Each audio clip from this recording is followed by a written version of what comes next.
सांगली बाजार समिती त्रिभाजन सुनावणी 21ला कोल्हापूर सर्किट बेंचमध्ये सुनावणी। सांगली बाजार समिती त्रिभाजनाचा आदेश रद्द करण्यासंदर्भात कोल्हापूर सर्किट बेंचमध्ये दाखल झालेल्या याचिकेवर पुढील सुनावणी 21 एप्रिलला होणार आहे।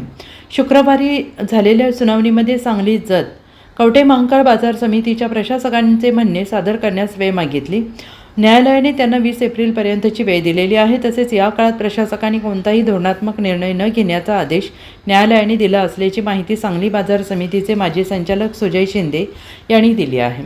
मुंबई उच्च न्यायालयाच्या कोल्हापूर सर्किट बेंचमध्ये सांगली बाजार समितीच्या संचालक मंडळासह जत कवठेमहांकाळ येथील विकास सेवा संस्था, ग्रामपंचायत आणि शेतकरी संघटना यांनी बाजार समिती त्रिभाजनाचा आदेश रद्द करा या मागणीची याचिका दाखल केली आहे। या याचिकेवर शुक्रवारी पहिली सुनावणी झाली।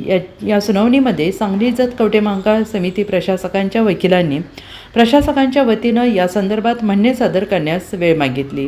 न्यायालयाने त्यांना 20 एप्रिलपर्यंत म्हणणे सादर करण्यास वेळ दिली। तसेच या काळातच म्हणणे सादर करावं, अन्यथा पुढील निर्णय न्यायालय देईल असंही न्यायालयाने स्पष्ट सांगितलं, असं शिंदे यांनी म्हटलं आहे।